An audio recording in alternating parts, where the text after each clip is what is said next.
जगत रूपी शरीर में इस जगत को चलाने वाली शक्ति परमात्मा है, जिसका अस्तित्व कहीं भी नहीं देखा जा सकता, पर सब में, सारे जगत में उसका अस्तित्व है। उस परमात्मा के बिना यह जगत मुर्दा है, और मुर्दा तो केवल जलने के लिए ही होता है। जिस दिन इस जगत में परमात्मा हट गया, यह जगत समाप्त हो जाएगा, एक मुर्दा हो जाएगा। और एक आत्मा को समझ लो तो परमात्मा का ज्ञान हो जाएगा। स्वयं की आत्मा के अस्तित्व को समझे बिना परमात्मा का ज्ञान कभी हो सकता है भला? उसी दिन शाम को यही बात गुरुदेव अपने मुंह से कह रहे थे। मानो मैं और वे एक स्तर पर एक रूप हो चुके हूं। ऐसे समझे तो उनके प्रभाव के कारण, या शायद उनके आभामंडल के कारण, उनकी इच्छानुसार ही मैं सोच रहा था। उन्होंने कहा, जो ब्रह्मांड में है वही हमारे पिंड में है, और पिंड अगर पानी की बूंद है तो ब्रह्मांड सागर। लेकिन बूंद हो या सागर, पानी पानी ही है। पानी के गुणधर्म में कोई अंतर नहीं होता। ठीक इसी प्रकार से आत्मा के रूप में परमात्मा का छोटा सा स्वरूप हमारे पास विद्यमान होता है। जिसने उसे नहीं जाना वह परमात्मा को कैसे जानेगा? और जिसने अपने भीतर के परमात्मा को जान लिया, वह बाहर के परमात्मा को भी जान ही लेगा। परमात्मा तो एक है, सर्वत्र है, भीतर भी है और बाहर भी है। भीतर के परमात्मा को जानना आसान है। वह आपके करीब है, आपके पास है, आपके सुविधा अनुसार है, आपकी पकड़ में है। वह और आप अलग नहीं है। आपका उसके सिवा कोई अस्तित्व ही नहीं है। आप जिसे मैं समझ रहे हैं वह मैं शरीर का अहंकार है। आपको जैसे ही बोध होगा, आपके शरीर का सारा अहंकार टूट जाएगा, क्योंकि आप जान चुके होंगे कि आप एक आत्मा हैं। मनुष्य शरीर के आवरण के साथ ही जन्म लेता है, शरीर के आवरण में ही रहता है। आवरण गिर जाने के बाद उसे पता चलता है, अरे यह तो आवरण था जो अब नहीं रहा। शरीर जैसे वाहन है और आत्मा एक ड्राइवर। बिना वाहन के ड्राइवर आगे नहीं बढ़ सकता। लेकिन यह भी सच है कि बिना ड्राइवर के वाहन भी नहीं आगे बढ़ सकता। इसीलिए किसको किसकी जरूरत है यह कोई जान नहीं सकता। दोनों अपने अपने स्थान पर योग्य हैं, दोनों एक दूसरे के पूरक हैं। इसीलिए अपनी मंजिल प्राप्त करने के लिए दोनों को समझना आवश्यक है। दोनों का तालमेल, दोनों का संतुलन हम अगर रख पाते हैं तो मंजिल तक अवश्य पहुंच सकते हैं। जो हमारा शरीर है ना, वह साधन रूपी वाहन है। जिस प्रकार से गाड़ी का रखरखाव जरूरी है, वैसे ही शरीर का रखरखाव भी आवश्यक है। लेकिन कुछ धर्मों में शरीर के रखरखाव को, शरीर के महत्व को सिरे से ही नकार दिया है। आत्मा पर बहुत जोर दिया है। यह भी योग्य नहीं प्रतीत हो रहा, क्योंकि आत्मा को शरीर धारण ही करना पड़ता है। तो क्यों धारण करता है आत्मा शरीर को? आत्मा ने भी शरीर के महत्व को समझा है, इसीलिए तो आत्मा ने शरीर धारण किया है। और कई आत्माएं हैं जो उपयुक्त शरीर न मिलने के कारण, अनुरूप शरीर न मिलने के कारण अटकी पड़ी हैं, शरीर के लिए प्रतीक्षारत है। जब आत्मा शरीर की प्रतीक्षा करती है तो शरीर व्यर्थ या महत्वहीन कैसे हो सकता है? आत्मा ने जिस शरीर को इतनी प्रतीक्षा के बाद पाया, उस शरीर की देखभाल करनी ही चाहिए। यह हमारा कर्तव्य नहीं, हमारी आवश्यकता है। इसीलिए शरीर की ओर ध्यान देना ही चाहिए। शरीर को स्वच्छ, पवित्र, विचार रहित, प्राकृतिक रखना ही चाहिए। स्वस्थ शरीर के बिना मोक्ष संभव नहीं है। हाँ, एक खटारा गाड़ी जो चल ही नहीं सकती, उस गाड़ी का ड्राइवर भला क्या कर सकता है? ड्राइवर कितना ही कुशल क्यों ना हो, गाड़ी खराब होने पर कोई काम नहीं आती। और एक कुशल ड्राइवर गाड़ी के बिना भी कुछ नहीं कर सकता। शरीर स्वस्थ नहीं है तो आत्मा रूपी ड्राइवर भी बेकार है, वह भी कोई काम का नहीं है। जिस प्रकार गाड़ी महत्वपूर्ण है, उसी प्रकार ड्राइवर भी महत्वपूर्ण है। बिना ड्राइवर के गाड़ी दौड़ नहीं सकती। गाड़ी न चलने पर अटाला हो जाती है, कचरा हो जाती है, गाड़ी भंगार हो जाती है। ठीक इसी प्रकार से जब शरीर में आत्मा ही नहीं है तो वह शरीर तो मुर्दा हो गया ना। और मुर्दा किस काम का? थोड़े समय पश्चात वह बदबू मारने लग जाएगा।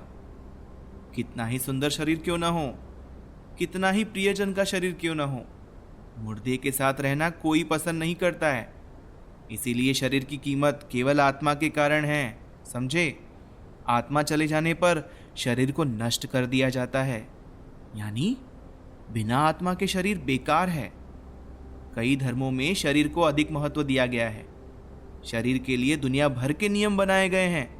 शरीर की पवित्रता पर बहुत जोर दिया है, और यह भी तो अति है।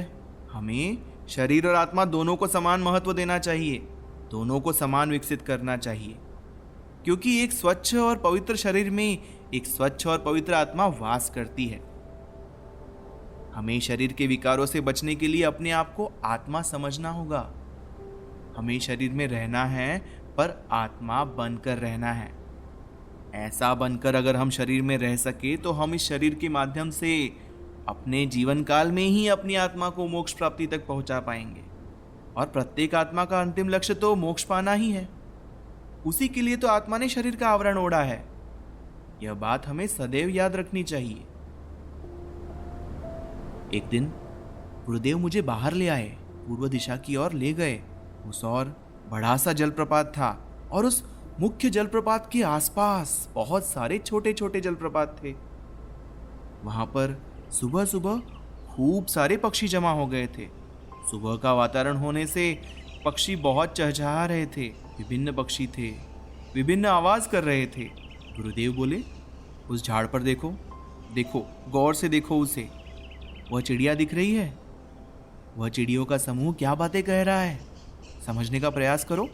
मैंने देखा तो सैकड़ों की तादाद में वहां पर चिड़िया जमा थी, और वे जोर जोर से आवाजें कर रही थी। गुरुदेव ने कहा, प्रथम तो वे शोरगुल बेकार में ही कर रही है, ऐसा सोचना बंद कर दो। यह सोचना शुरू करो कि वे बेकार में कोई शोरगुल नहीं कर रही।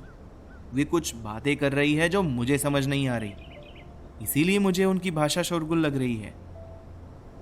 अब देखो, अब वे अपनी भाषा में क्या कह रही है, वो समझने का प्रयास करो। वे क्या आवाज निकालती है, उस पर एकाग्रता करो, तो मालूम होगा वे एक ही आवाज कई बार निकाल रही है।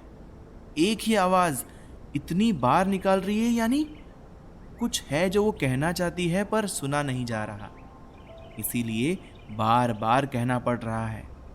फिर बार बार क्या प्रसन्नता से कह रही है या अप्रसन्नता से, उसको देखो।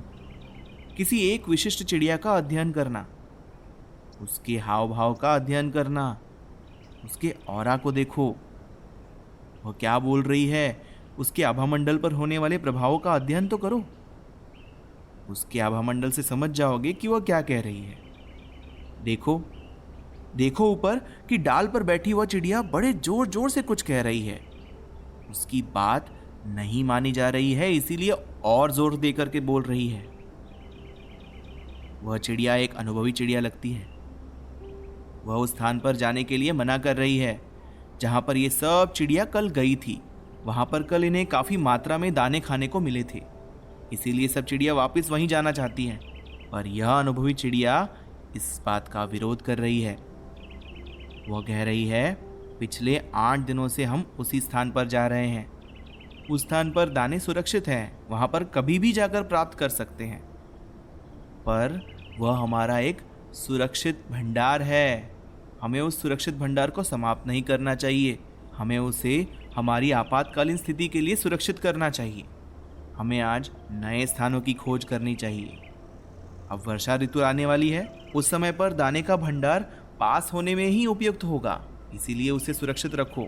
इस बात को बाकी चिड़ियाएं जो कम अनुभवी हैं नहीं मान रही हैं, इसीलिए अनुभवी चिड़िया बार बार बोल रही है, उनसे बहस कर रही है। आज दाना चुगने किस दिशा में जाया जाए, इस बात पर चर्चा हो रही है। पर अंत में वह अनुभवी चिड़िया अपनी बात बाकी चिड़ियाओं को समझाने में सफल रही। और इसीलिए सफल रही क्योंकि उसने अपने अनुभव के साथ उम्र का भी जोड़ दिया। उसने कहा, मैं तुम सबसे उम्र में बड़ी हूं, इसीलिए मेरी उम्र के अनुभव का ध्यान रखो।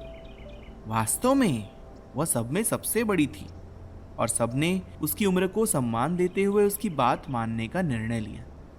और बाद में सब चिड़ियाएं उसकी बात मानकर एक साथ समूह में झुंड बनाकर आकाश में उड़ गई, जिस दिशा में वह अनुभवी चिड़िया उनको ले जाना चाहती थी। गुरुदेव ने आगे कहा कि किसी भी भाषा को सीखना हो तो पहले उसका अध्ययन करो, उस भाषा से आत्मीय संबंध निर्माण करो, तो ही किसी भी भाषा को सीखा जा सकता है। हम किसी भी भाषा को शोरगुल समझेंगे, हल्की समझेंगे, अपमानित करेंगे तो पशु पक्षियों की भाषा तो क्या, मनुष्य की भाषाएं भी समझ नहीं आएंगी। पशु पक्षियों की भाषाओं में शब्द नहीं होते, वाक्य के लिए एक विशिष्ट आवाज होती है और विशेष आवाज के माध्यम से वे अपनी बात कहते हैं और समझते हैं। मनुष्य भले ही पशु पक्षियों की बातें न समझ सके, पर पशु पक्षी मनुष्य की भाषा समझ जाते हैं। वे अध्ययन करते हैं मनुष्य के आभामंडल का, मनुष्य के चैतन्य का, उस आभामंडल पर पड़ने वाले प्रभाव का, और मनुष्य की भाषा वे समझ जाते हैं। जिस प्रकार से पशु पक्षी बात करते हैं ना, और उनकी बात हमें समझ नहीं आती, वैसे ही कई आदिवासी कबीलों की भाषाएं भी ऐसी ही हैं जिनमें शब्द नहीं होते, एक आवाज ही एक वाक्य होता है। जब एक वाक्य में होने वाली बात एक आवाज में हो सकती है तो इतना बड़ा वाक्य बोलने की क्या आवश्यकता है। जैसे माँ बच्चे को पुकार रही है, तुम कहाँ हो, इस वाक्य के लिए चिड़िया बोलेगी ची। बस उसकी आवाज का अर्थ है वह बच्चे को कह रही है तुम कहाँ हो।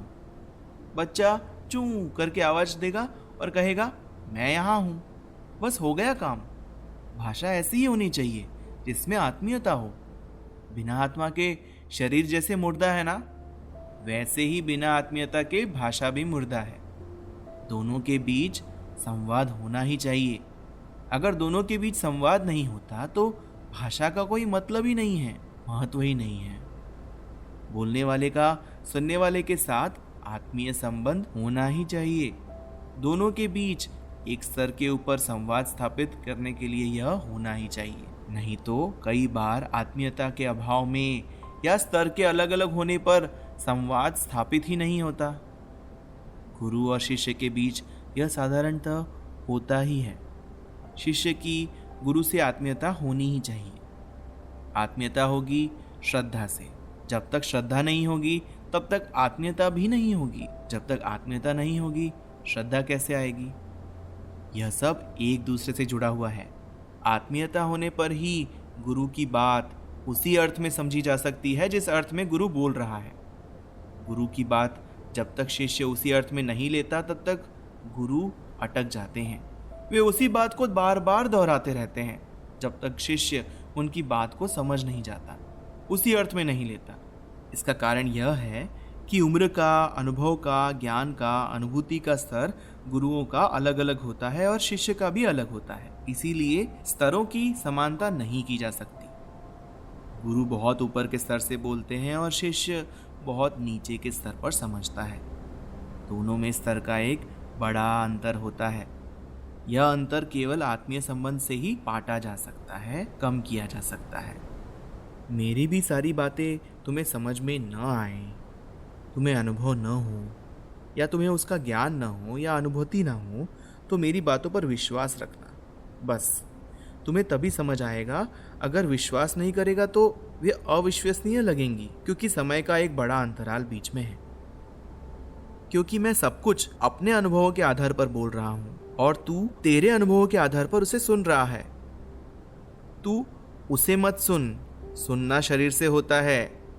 श्रद्धा से उस पर विश्वास रख कि गुरुदेव कह रहे हैं ना, तो यह सही ही होगा, और जो कह रहे हैं वह मेरे हित के लिए ही है।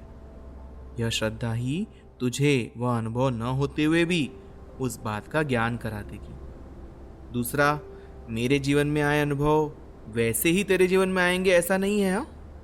क्योंकि मेरे जीवन के समय में और तेरे जीवन के समय में अंतर होगा, लेकिन जीवन का एक अनुभव जो हमें कीमत न चुकाते हुए मिला है वह मार्गदर्शन जरूर करेगा। ऐसा भी हो सकता है। मनुष्य को सदैव अनुभव से सीखना चाहिए।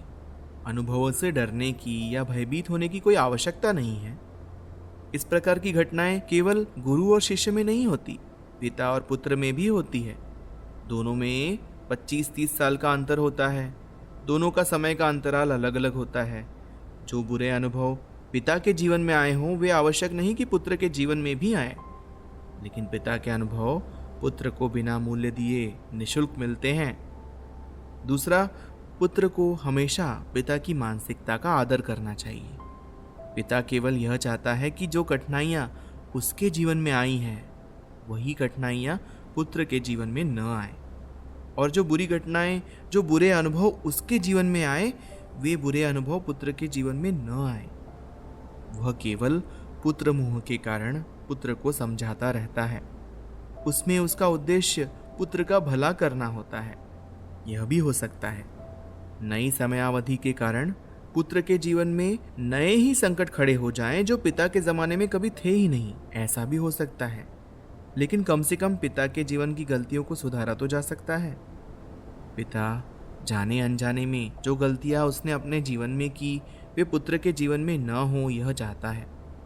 वास्तव में देखा जाए तो पिता पुत्र के रूप में दूसरा ही जीवन जीता रहता है। तो स्वाभाविक ही है पिता अपने पहले जन्म की गलतियां पुत्र के रूप में दूसरे जन्म में नहीं करने देगा। लेकिन हो सकता है पुत्र के जीवन में कोई नई आविष्कारों के संकट आ जाएं, जो आविष्कार शायद पिता के जीवन में थे ही नहीं। संकट, समस्या और उसका निदान उस समय के अनुसार परिवर्तनशील होता है। मनुष्य समय समय पर अपने जीवन में आई समस्याओं का निदान करता रहता है। समस्या और समाधान की इसी धूप छांव को हम जीवन कहते हैं। जीवन है तो यह खेल तो चलता ही रहेगा। यह चलते रहना ही जीवन है।